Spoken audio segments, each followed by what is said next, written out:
శ్రీ మహాగణాధిపతయే నమః, శ్రీమాత్రే నమః. మాచిరాజు భక్తి ప్రేక్షకులందరికీ నమస్కారం. జ్యోతిష శాస్త్ర పరంగా ఫలితాలు చూసుకునేటప్పుడు గోచారానికి ప్రత్యేకమైన ప్రాధాన్యత ఉంది. గోచారం అంటే ఎప్పటికప్పుడు గ్రహాల సంచారంలో వచ్చే మార్పును బట్టి ఫలితాలు చూసుకుంటే దాన్ని గోచారం అంటారు.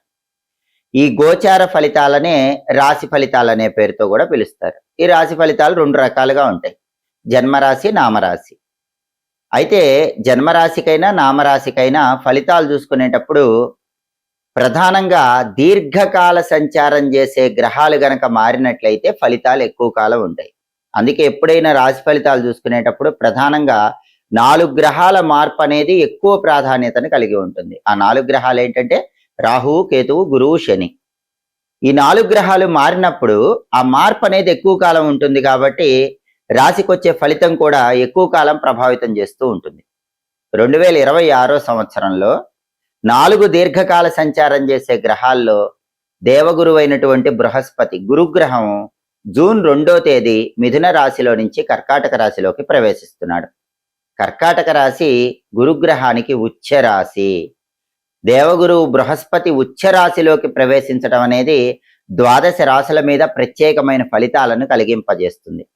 కాబట్టి గురువు జూన్ 2వ తేదీ మిథున రాశిలో నుంచి కర్కాటక రాశిలోకి మారటం వల్ల 12 రాశుల వారికి ఎటువంటి ప్రభావం కలుగుతుందో ఈ వీడియోలో మనం తెలుసుకుందాం.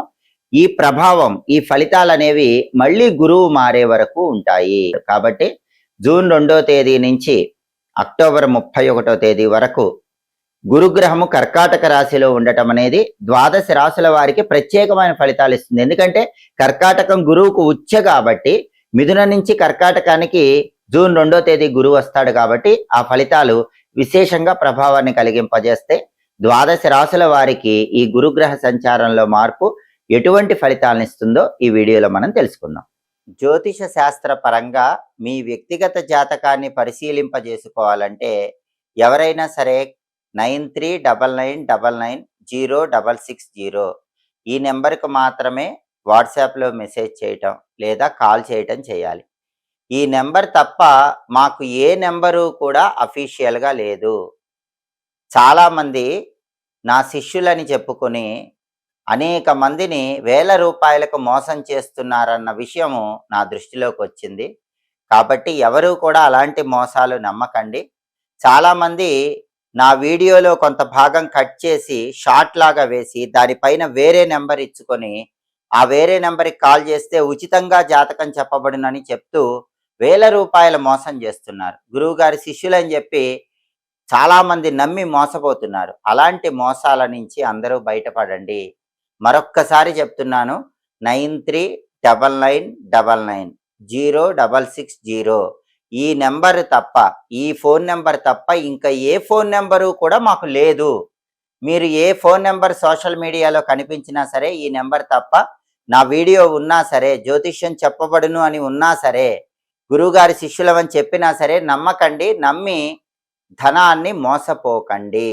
దయచేసి అందరూ కూడా ఈ సోషల్ మీడియాలో మోసాలకి దూరంగా ఉండండి. ఆ మోసాల నుంచి బయటపడండి, మీ డబ్బులు కాపాడుకోండి. తదుపరి మిథున రాశి. మిథున రాశి వాళ్ళకి జూన్ 2వ తేదీ గురువు మిథున రాశిలో నుంచి కర్కాటక రాశిలోకి మారుతున్న తరుణంలో జూన్ 2 నుంచి అక్టోబర్ 31వ తేదీ వరకు గురువిచ్చే ఫలితాలను పరిశీలిస్తే మిథున రాశి నుంచి చూసుకున్నప్పుడు మిథునం, కర్కాటకం. మిథున రాశి వాళ్ళకి 2వ స్థానంలోకి గురువు ప్రవేశిస్తున్నాడు. 2వ స్థానంలోకి గురువు రావటం అనేది జ్యోతిష శాస్త్ర రీత్యా అద్భుతమైన శుభ ఫలితాలు కలిగింపజేస్తుందని గోచార జ్యోతిష గ్రంథాలన్నీ తెలియజేస్తున్నాయి. అంటే మిథున రాశి వాళ్ళకి గురుగ్రహ సంచారంలో మార్పు వల్ల జూన్ 2వ తేదీ నుంచి అక్టోబర్ 31వ తేదీ వరకు తిరుగులేని రాజయోగాన్ని అందిపుచ్చుకోవడానికి ఆస్కారం ఎక్కువగా ఉంది. అందులోనూ కర్కాటకంలో గురువు ఉచ్ఛలో ఉంటాడు కాబట్టి ద్వితీయ స్థానంలో గురువు ఉచ్ఛలో ఉండటం అనేది విపరీతమైనటువంటి అదృష్టాన్ని మిథున రాశి వాళ్ళకి కలిగింపజేస్తుంది. ఎలాంటి అదృష్టం వస్తుంది, ఏ విషయాల్లో అదృష్టం వస్తుంది, ఆ అదృష్టాన్ని పెంచుకోవాలంటే మిథున రాశి వాళ్ళు ఎలాంటి ప్రత్యేకమైన విధి విధానాలు పాటించాలి, ఈ విషయాన్ని పరిశీలిస్తే మిథున రాశి వాళ్ళు ఎవరైనా సరే 2వ స్థానంలో ఉన్నటువంటి గురువు వల్ల కుటుంబ జీవితం ఆనందదాయకంగా అద్భుతమైన ఫలితాలు పొందుతారు. అంటే ఇంతకుముందు కుటుంబంలో సభ్యులతో ఎటువంటి విభేదాలున్నా ఆ విభేదాలన్నీ తొలగిపోతాయి. కుటుంబంలో అందరూ ఒకే మాట మీద నిలబడతారు. అందరూ మిథున రాశి వాళ్ళకి గౌరవం ఎక్కువ ఇస్తూ ఉంటారు. కుటుంబంలో ఆనందము, సుఖము, శాంతి, సౌఖ్యము వెల్లివిరుస్తూ ఉంటాయి. అలాగే ధన ఆదాయం విపరీతంగా ఉంటుంది. ఊహించిన దానికంటే రెట్టింపు ధనాన్ని ఈ సమయంలో మిథున రాశి వాళ్ళు సంపాదించుకోగలుగుతారు. అలాగే పుణ్య కార్యక్రమాలు చేస్తారు. శుభ కార్యక్రమాలు ఖచ్చితంగా చేస్తారు.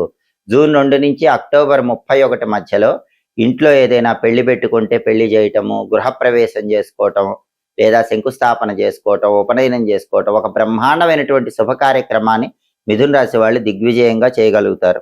అలాగే దాన ధర్మాలు చేస్తారు. కీర్తి ప్రతిష్టలు పెరుగుతాయి. గౌరవ మర్యాదలు పెరుగుతాయి. సంఘంలో కూడా మిథున రాశి వాళ్ళకి విపరీతమైనటువంటి విలువ, గౌరవం ఇస్తూ ఉంటారు. అందరూ మిథున రాశి వాళ్ళ గురించి గొప్పగా చెప్పుకుంటూ ఉంటారు.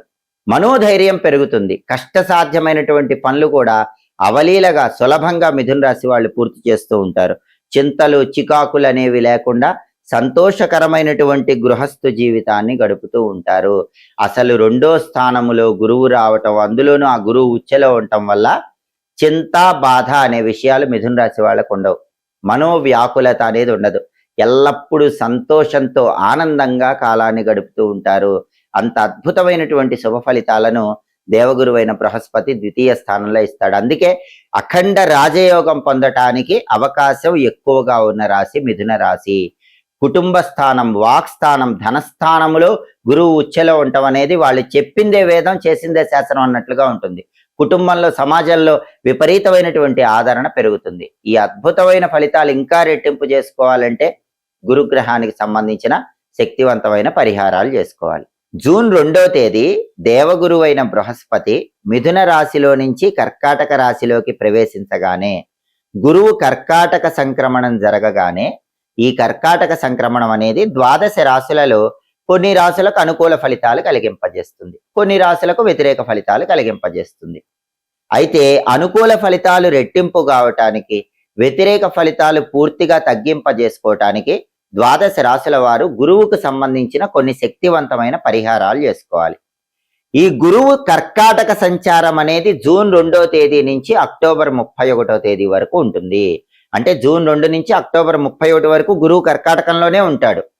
ఈ సమయంలో వచ్చే గురువారాలు 12 రాశుల వాళ్ళు ఈ శక్తివంతమైన పరిహారాలు చేసుకుంటే గురువిచ్చే అనుకూల ఫలితాలు బాగా పెరుగుతాయి, వ్యతిరేక ఫలితాలు బాగా తగ్గిపోతాయి. గురువుకు సంబంధించిన శక్తివంతమైన పరిహారాల్లో మొట్టమొదటి పరిహారం ఏంటంటే, ఈ సమయంలో అంటే జూన్ 2 నుంచి అక్టోబర్ 31 మధ్యలో వచ్చే గురువారాల్లో 12 రాశుల వాళ్ళు ఈశాన్య దీపాన్ని వెలిగించాలి. ఈశాన్య దీపాన్ని ఎలా వెలిగించాలి? గురువారం స్నానం చేసిన తర్వాత మీ గృహంలో హాల్లో ఈశాన్యం మూల ఒక పీట ఏర్పాటు చేయాలి. ఆ పీటకు పసుపు రాసి కుంకుమ బొట్లు పెట్టాలి. ఆ పీట మీద బియ్యం పిండితో ముగ్గు వేసి, ఆ ముగ్గు మీద ఒక మట్టి ప్రమిదలో ఇంకొక మట్టి ప్రమిద ఉంచి ఆవు నెయ్యి పోసి 3 ఒత్తులు కలిపి ఒక ఒత్తిగా చేసి ఆ ఒత్తి ఈశాన్యం వైపు వెలిగేలా దీపాన్ని వెలిగించాలి. దీన్నే ఈశాన్య దీపం అనే పేరుతో పిలుస్తారు. ఈ దీపం పెట్టినప్పుడు కూడా ఓం హం ఈశానాయ నమః అనే మంత్రాన్ని 21 సార్లు కానీ 11 సార్లు కానీ చదువుకోండి. ఓం హం ఈశానాయ నమః. ఈ ఈశాన్య దీపం అనేది గురుబలాన్ని రెట్టింపు చేస్తుంది. గురుబలం లేని వాళ్ళకు గురుబలం కలిగింపజేస్తుంది. అలాగే జూన్ 2 నుంచి అక్టోబర్ 31 మధ్యలో వచ్చే గురువారాలు నానబెట్టిన శనగల్లో చిటికెడు పసుపు, కొద్దిగా పసుపు కలిపి గోమాతకు ఆహారంగా తినిపించండి. గోవుకు ఆహారం తినిపించడం వీలు కాని వాళ్ళు ఈ సమయంలో వచ్చే గురువారాలు గురుహోరలో శనగలు దానం ఇచ్చుకోండి. గురువారం ఉదయం 6 నుంచి 7 మధ్యలో కానీ, మధ్యాహ్నం 1 నుంచి 2 మధ్యలో కానీ, రాత్రి 8 నుంచి 9 మధ్యలో కానీ గురుహోర ఉంటుంది.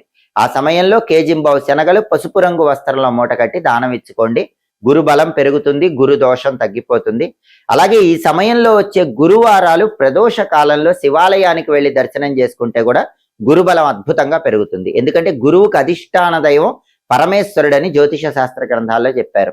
అందుకే సాయంకాలం 5:15 నుంచి 5:45 మధ్యలో ప్రత్యేకంగా ఈ సమయంలో వచ్చే గురువారాలు శివాలయానికి వెళ్ళి దర్శనం చేసుకుంటే మంచిది.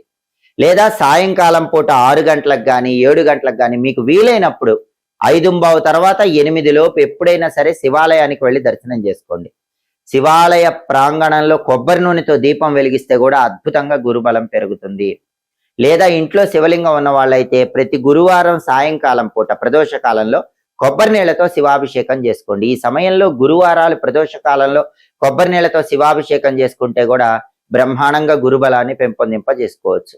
అలాగే జూన్ 2 నుంచి అక్టోబర్ 31 మధ్యలో వచ్చే గురువారాలు ఉపవాసం ఉండండి. ఇదైతే చాలా సులభం.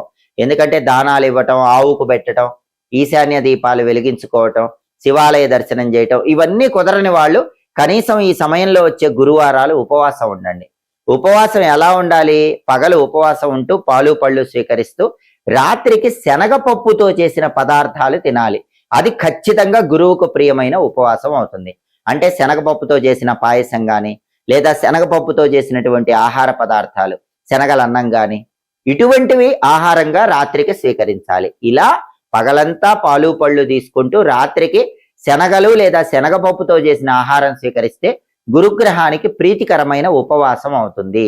దానివల్ల కూడా జూన్ 2 నుంచి అక్టోబర్ 31 మధ్యలో గురుబలాన్ని బాగా పెంచుకోవచ్చు. అసలు ఉపవాసం కూడా ఉండలేని వాళ్ళైతే ఈ సమయంలో వచ్చే గురువారాలు దేవగురువు బృహస్పతి మంత్రాన్ని వీలైనన్ని సార్లు చదువుకోండి. బృం బృహస్పతయే నమః, ఇది మంత్రం. బృం బృహస్పతయే నమః. ఈ మంత్రాన్ని ఎన్నిసార్లు చదవాలి? ఎవరికైనా జాతకంలో గురు మహాదశ 16 సంవత్సరాలు ఉంటుంది కాబట్టి ఈ మంత్రం 16 సార్లు చదవటం ద్వారా అఖండ ప్రయోజనాన్ని అందిపుచ్చుకోవచ్చు. లేదా 21 సార్లు చదువుకోవచ్చు. సమయం ఉంటే 54, 108 సార్లు కూడా చదువుకోవచ్చు. 21, 54, 108 లేదా 16 సార్లు మహాదశ ఉంటుంది కాబట్టి 16 సార్లు చదువుకున్నా కూడా గురుగ్రహం సంపూర్ణంగా యోగిస్తుంది. అలాగే ఈ సమయంలో వచ్చే గురువారాలు చిటికెడు పసుపు నీళ్లలో కలుపుకొని స్నానం చేయండి. ఈ సమయంలో వచ్చే గురువారాలు స్నానం చేసిన తర్వాత తడి గంధాన్ని నుదుటన బొట్టులాగా పెట్టుకోండి. గంధం బొట్టు పెట్టుకుంటే కూడా గురుబలం పెరుగుతుంది. వీటిలో ఏ పరిహారాలైనా చేసుకోండి. ద్వాదశ రాశుల వాళ్ళు గురువు కర్కాటక సంక్రమణం, గురువు మిథునం నుంచి కర్కాటకంలోకి రావటం అనేది పూర్తిగా అనుకూల ఫలితాలు వచ్చేలాగా, వ్యతిరేక ఫలితాలన్నీ పూర్తిగా తొలగింపజేసుకునేలాగా చేసుకుని గురుగ్రహం సంపూర్ణమైన అనుగ్రహానికి సులభంగా పాత్రలకండి. ఎప్పటికప్పుడు ఖగోళంలో గ్రహాల సంచారంలో వచ్చే మార్పు గురించి తెలుసుకోవాలనుకుంటున్నారా? గ్రహాల సంచారంలో మార్పు జరిగినప్పుడు ఆ మార్పు మీకు అనుకూల ఫలితాలు ఇస్తుందో వ్యతిరేక ఫలితాలు ఇస్తుందో తెలుసుకోవాలనుకుంటున్నారా? ఆ మార్పును బట్టి పాటించాల్సిన పరిహారాలు ఏంటో తెలుసుకోవాలనుకుంటున్నారా? అయితే మాచిరాజ్ భక్తి ఛానల్ తప్పకుండా చూడండి. మా వీడియోస్ మీకు నచ్చినట్లయితే మా ఛానల్ లైక్ చేయండి, కామెంట్ చేయండి. మా ఛానల్ వీడియోస్ 10 మంది మిత్రులకు షేర్ చేయండి. మా ఛానల్ సబ్స్క్రైబ్ చేసుకోండి. పక్కనున్న బెల్ సింబల్ నొక్కటం మాత్రం మర్చిపోకండి. సర్వే జనాః సుఖినో భవంతు. స్వస్తి.